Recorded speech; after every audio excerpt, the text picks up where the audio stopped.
¿Por qué Dios nos escogió? Ya que dice la Biblia, el versículo 1 que leímos de Isaías 65, dice, fui hallado por los que no me buscaban. Entonces Dios nos escogió. Pero ¿cuándo nos escogió? ¿De dónde nos escogió? Por ser lo más distinguido, por ser los mejores, por ser las personas más correctas. ¿Éramos mejores que los fariseos? Es imposible. Nadie puede comparar su justicia humana con la justicia de un fariseo. De lo más vil. Vamos a leer el versículo siguiente. ¿Qué dice el versículo 7? Deuteronomio 7:7 dice, no por ser vosotros más que todos los pueblos os ha querido Jehová y os ha escogido, pues vosotros erais el más insignificante. Muy bien quienes escogieron, quienes escribieron lo vil y menospreciado. Nos escogió desde el principio. Sí, pero ¿por qué? ¿Por ser los mejores? No, aquí dice por qué. Por ser, ¿cómo dice? Porque dice el versículo 7, pues vosotros erais el más insignificante. En las que no son iglesias, normalmente dicen lo contrario a lo que dice este versículo.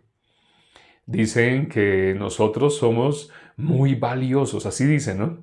Como si fuéramos hechos de piedras preciosas, igual que Satanás. Satanás sí fue creado de piedras preciosas, pero Dios, para tener misericordia de nosotros, nos hizo del polvo de la tierra.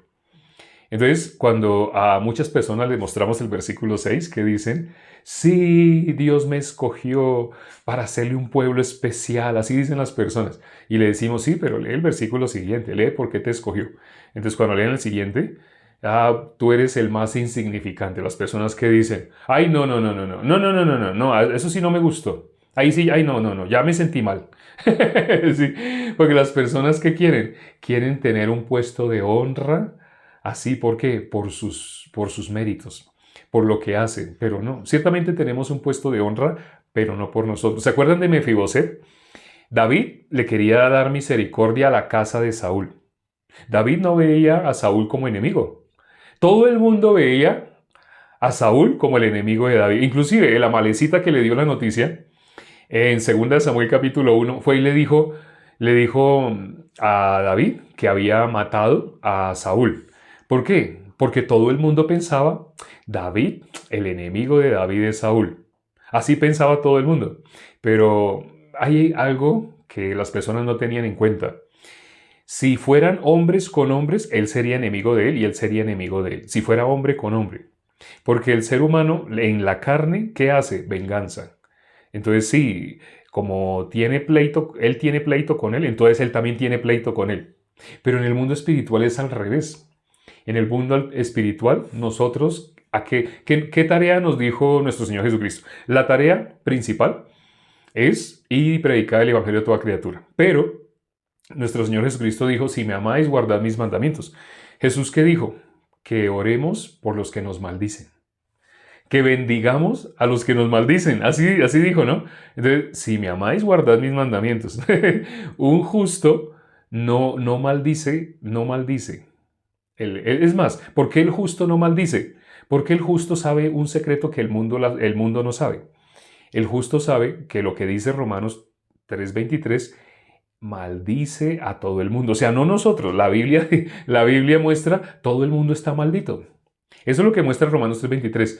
Todo el mundo está bajo maldición. Entonces, el justo necesita maldecir. No, el justo no necesita maldecir.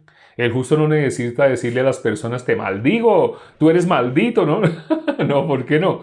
Porque conocemos Romanos 3:23. Todo el mundo está bajo maldición. Yo también estaba bajo maldición, no sabía, pero me escapé por misericordia de Dios, escapé de la maldición, por pura misericordia de Dios. Por eso, el justo no maldice, el justo bendice. ¿Y a quién bendice? Pues a su enemigo. Dijo nuestro Señor Jesucristo, no tiene sentido que bendigas al que te bendice. Eso también hacen los gentiles. O sea, diciéndolo claramente, eso también hacen los que no tienen el Espíritu de Dios, los que están yendo al infierno. ¿Qué hacen? Ellos bendicen a los otros que son iguales a ellos. Gente que se está yendo al infierno, ¿cómo se saluda? Hola vecino, ¿cómo está? ¿Cómo le va? Bien, ¿cierto? Si uno no contesta, ellos completan. O sea, uno no, cuando me dejan a mí contestar, que es rara vez, pero me dejan contestar, les digo como no teniendo nada. Hola vecino, ¿cómo está? Y se quedan esperando respuesta, yo les doy respuesta. Hola vecino, ¿cómo está? Yo les digo, mirándoles a los ojos, les digo como no teniendo nada. Entonces ellos así, no entienden. Ya ahí empiezo a explicarles. Cuando les estoy explicando, pues resulto compartiéndoles. Pero, pero el común de las personas se contestan solos. Me dicen, hola vecino, ¿cómo está? Muy bien, ¿cierto? Gracias a Dios. Nos vemos. Y yo, o sea, no dije nada, no me dejaron decir nada. El impío está acostumbrado a bendecir a los mismos impíos. ¿Sí? Pero cuando me dejan contestar, ¿qué les digo? Como no teniendo, ¿cómo está? Como no teniendo nada más, poseyéndolo todo. No les digo esa parte de primerazo, se las digo después.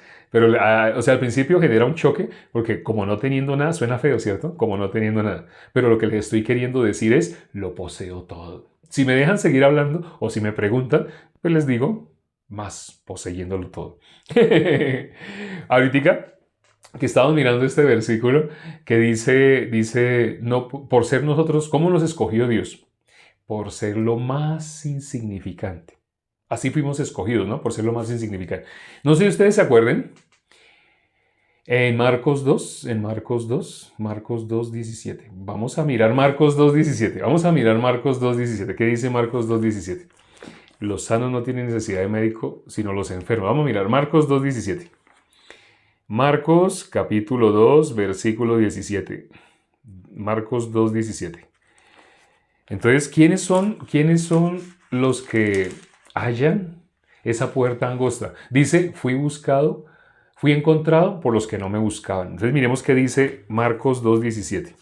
Dice, Marcos 2, 17. Al oír esto, Jesús les dijo, los sanos no tienen necesidad de médico, sino los enfermos.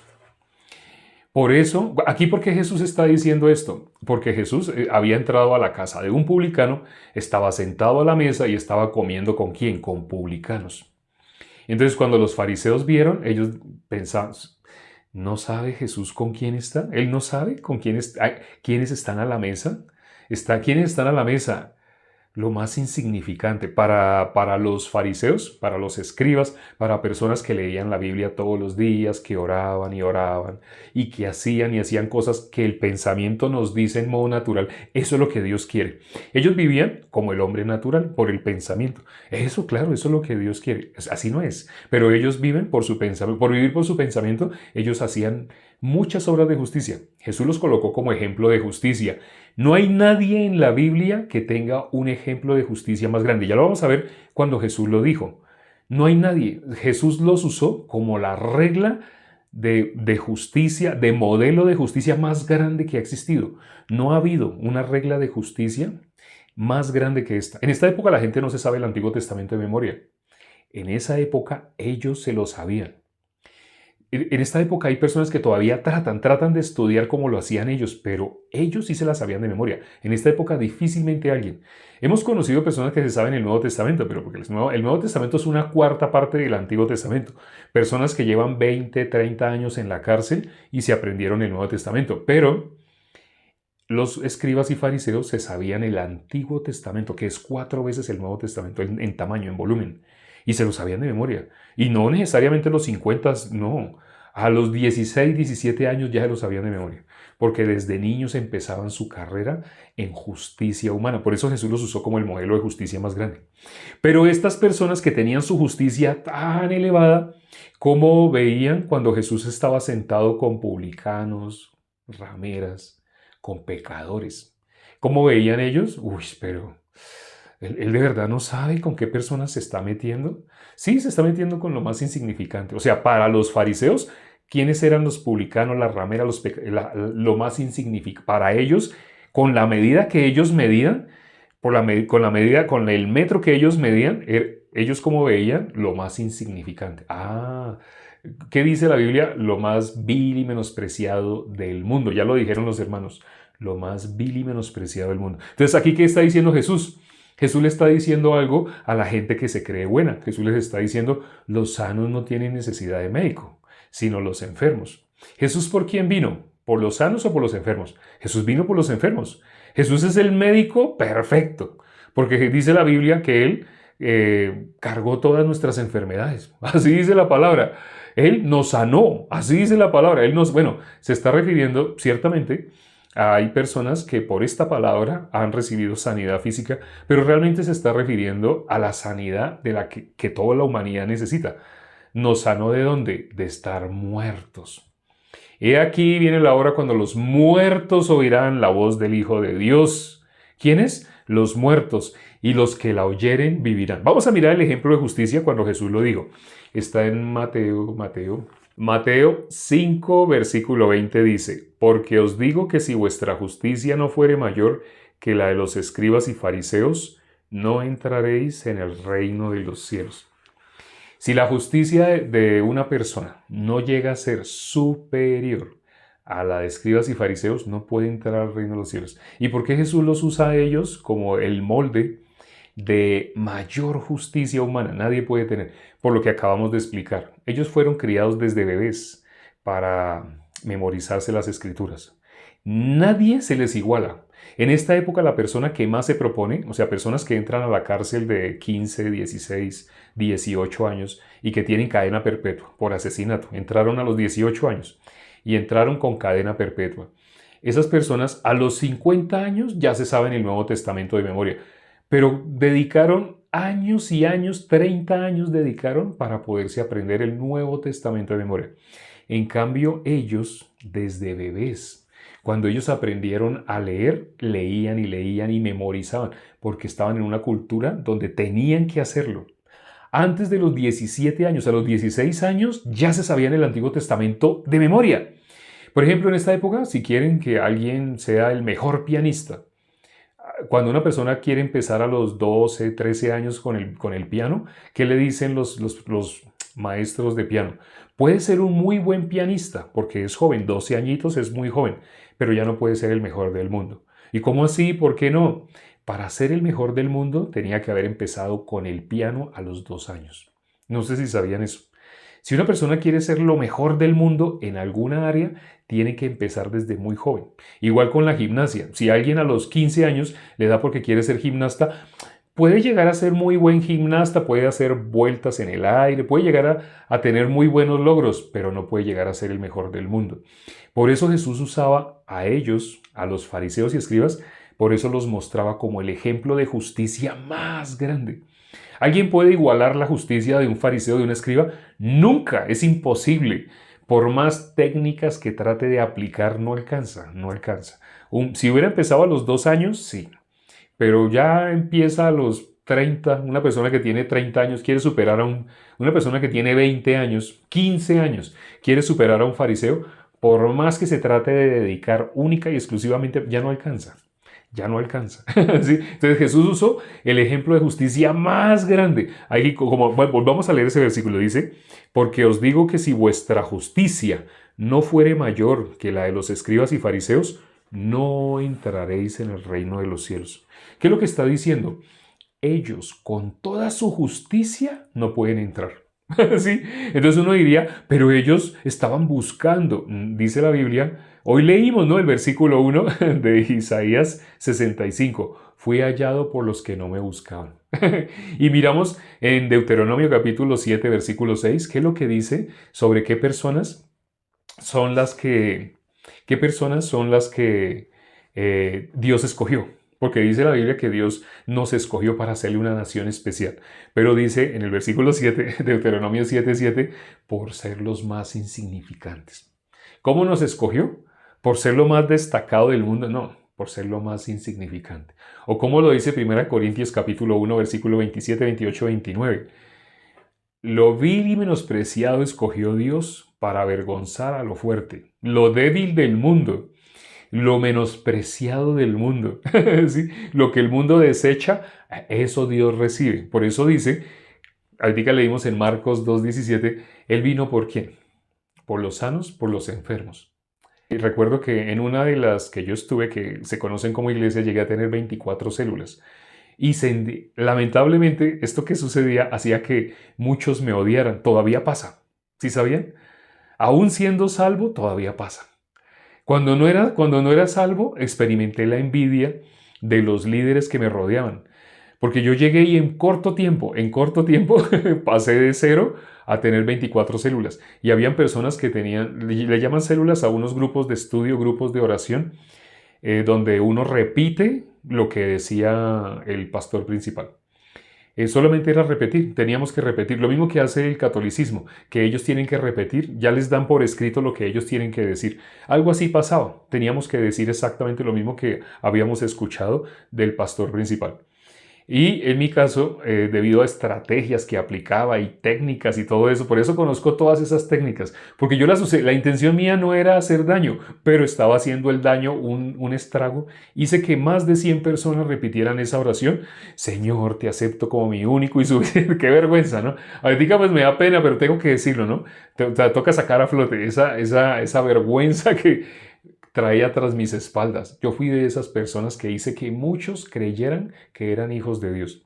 ¿Por qué? Porque hicieron una oración. Incluso cuando yo me pasé a otra, porque me pasé de esa, me pasé a otra. Cuando me pasé a otra iglesia, la otra era mejor. Entonces, a las personas que había llevado a la primera, me los llevé a la segunda. Y se fueron familiares, amigos y personas que conocí por el camino, que iba agregando a la primera iglesia. Me los llevé a la segunda. Luego me pasé a una tercera. ¿Y qué creen que pasó? También me los llevé de la segunda, me los llevé a la tercera. Entonces se fue familiares, amigos. Todos los que habían estado conmigo en la primera pasaron a la segunda, pasaron a la tercera, pasaron a la cuarta, pasaron a la quinta.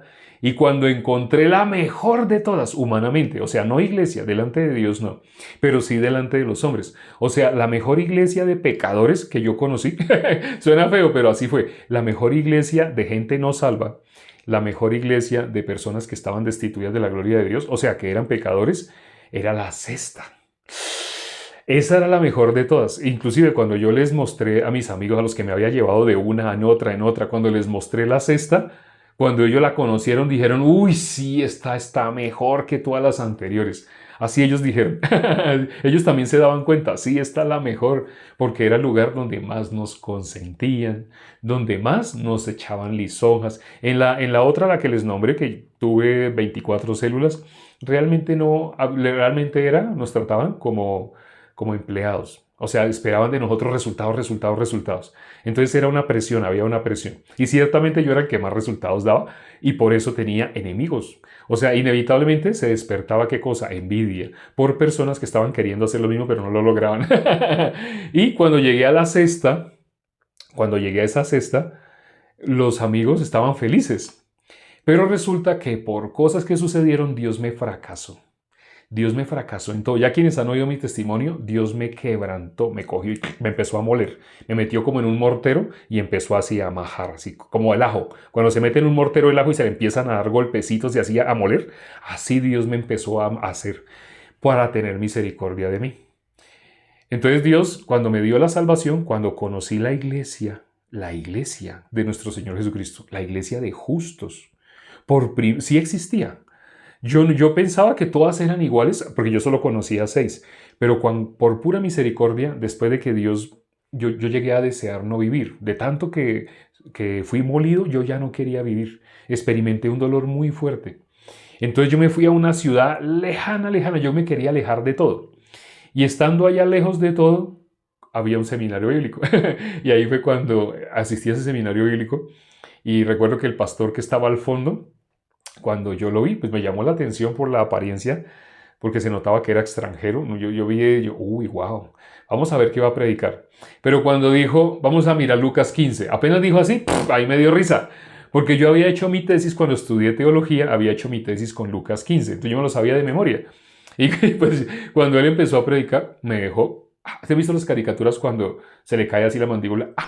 Así quedé yo. Así que, porque cuando él empezó a compartir, todo lo que decía era bíblico. Nos mandaba un pasaje, nos mandaba al otro. Y yo miraba y yo decía, yo no sabía que todo eso estaba dentro de Lucas 15. O sea, sí era bíblico. Lo que yo hice cuando me memoricé Lucas 15, porque estaba haciendo mi tesis, 6 meses estudiando para hacer mi tesis, para que me dieran ese cartón de pastor, 6 meses estudiando para que me dieran ese título, pero yo no llegué a descubrir todo lo que este pastor que en una iglesia chiquita, era una iglesia chiquita, yo no sabía, pero él venía invitado de una que era más grande, que estaba en la ciudad que me encuentro ahora. Es más, me vine para acá para estar cerca de él, sí, porque yo conocí fue en Cali. Después de Cali fui a Medellín, allá fue donde recibí la salvación y ahora estoy radicado en Bogotá, que es donde está la sede principal. Y es grandísima. Si ustedes la ven ahora, quienes van a venir van a quedar maravillados. Quienes van a venir al retiro van a darse cuenta, wow, nuestra iglesia es grande. Si ahora sí se van a dar cuenta. Solo los que van a venir al retiro. Hoy es el último día de inscripción. Acuérdense, hoy es el último día en el cual pueden hacer la inscripción. Escríbanle a Pedro Wilches, los que van a venir, inscríbanse por fe. Si Dios les apareja, si no tienen dinero, no piensen en el dinero. Si ustedes se inscriben por fe, Dios les abre las puertas para que ustedes puedan venir. Hay hermanos que sí ya se han inscrito, pero sé que hay unos que todavía no lo han hecho, pero sepan que hoy es el último día. Hasta el 31, que es hoy, hay tiempo para la inscripción. Y bueno, entonces cuando recién recibí la salvación, ya para concluir, porque nos acabó el tiempo, cuando conocí la iglesia verdadera, en ese momento yo seguí asistiendo, pero yo estaba maravillado, porque el conocimiento que había yo no lo tenía, y no solo no lo tenía, sino que era algo más que conocimiento, superaba la barrera del conocimiento. Porque les conté cómo el pastor Rubén, Dios le dio una sabiduría y dijo, bueno, yo siempre les explico el Evangelio y ustedes dicen, amén, amén, amén, ahora explíquenme ustedes a mí el Evangelio. Y cuando él me puso esa tarea, yo pensé, esto lo tengo ganado, porque yo pensé que era algo académico. Pero por más que yo leí, no le pude explicar el Evangelio. Solamente por esa misericordia, Dios me mostró, usted no es salvo, usted no tiene el Espíritu de Dios. Solamente por ese experimento que hizo el pastor Rubén, para mi corazón. Dios quería tener misericordia. Fui hallado por los que no me buscaban, porque yo pensaba que yo ya era hijo de Dios. Yo pensaba, como yo en la tercera que yo estuve, echaba de fuera demonios, imponía manos y decía, en el nombre de Jesús. La gente se caía al suelo, temblaba, algunos decían, ay, yo vi una visión así, decían muchas cosas. Yo echaba fuera demonios, profetizaba, hacía milagros. Todo lo que dice Mateo 7, 20. Yo hacía todo eso, así, pero en la tercera. Pero con todo eso, recién conocí la iglesia, yo seguí solamente alimentándome y maravillado, yo estaba maravillado. Pero a los 7 meses, cuando recibí la salvación, ¿qué creen que quise hacer? Los que habían estado conmigo en la primera y que yo me los llevé para la segunda y me los llevé para la tercera y me los llevé para la cuarta y que llegaron a estar incluso en la sexta y que dijeron, sí, esta fue la mejor. Cuando me los quise traer para la iglesia donde recibí la salvación, donde verdaderamente recibí la salvación, todos me dieron la espalda. Todos, todos los que yo había llevado a la 1, a la 2, a la 3, a la 4, a la 5, ¿por qué podían ir a todas esas? Porque en todas esas, esta echaba más lisonjas que esta. Esta echaba más lisonjas que esta. Esta consentía la carne más que las anteriores. Esta muchísimo más. Y la sexta, wow, esa era la mata del consentimiento. Desde cuando uno llegaba, todo eran sonrisas, palabras lindas, todo era así como dijo nuestro Señor Jesucristo. Los gentiles bendicen a los que son iguales a ellos. Los gentiles hacen eso. Ustedes no hagan así. Ustedes bendigan a los que los maldicen. Y ciertamente, aunque no lo crean, aún ya siendo salvo, acá en la iglesia verdadera ha habido envidia. Ustedes han oído que últimamente he nombrado que si juntamos a los 10 que aquí en Colombia más almas han ganado, no alcanzan a igualar a las almas que a través de TikTok Dios ha permitido que podamos ganar. Entonces, de esos 10 aquí en Colombia hay uno en especial. No es el primero, es el segundo, pero él quiere ser el primero. Pero hay uno que tiene un corazón de envidia y de rabia conmigo. Quienes vengan al retiro se van a dar cuenta. Se van a dar cuenta que la persecución, en el caso del Evangelio, en mi caso, no es de afuera, es interna. Sé que suena feo, pero se van a dar cuenta. Hay uno en especial que arma, inventa cosas y no haya como... Tiene una lupa, está con lupa así, mirando así. No sé si mira todas las predicaciones, pero está mirando con lupa porque quiere destruir, quiere hacer daño. Fue a Estados Unidos y allá hizo estragos terribles. A mí me quedó cerrada prácticamente la puerta de Estados Unidos por lo que este hermano hizo. pero igual, ¿eso es malo? No, la Biblia dice que lo bendiga. Entonces, ¿qué tengo que hacer? Constantemente lo bendigo. Así, constantemente tengo que orar. Así, porque Dios me ha puesto mi penina. Dice la Biblia que todas las cosas ayudan para bien. Así dice la Biblia, ¿no? Todo ayuda para bien. Antes, entre más persecución hay, y curioso, persecución interna.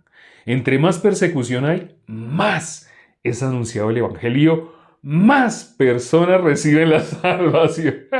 Gracias a Dios, todo lo que Dios permite es para bien. Todas las cosas ayudan para bien.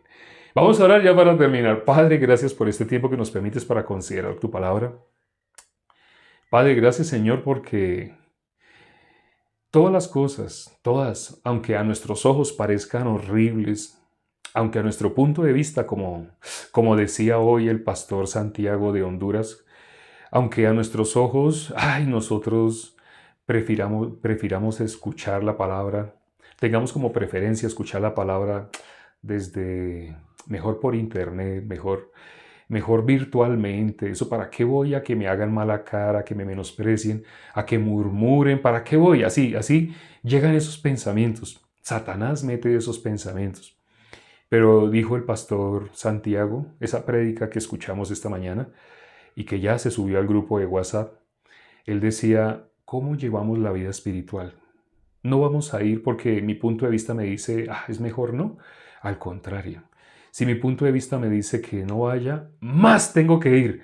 Porque algo que hemos aprendido espiritualmente es contraataque.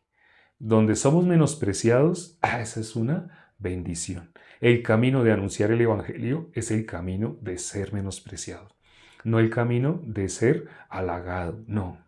Antes, ser menospreciado significa estamos compartiendo la palabra. Satanás está como león rugiente buscando a quien devorar.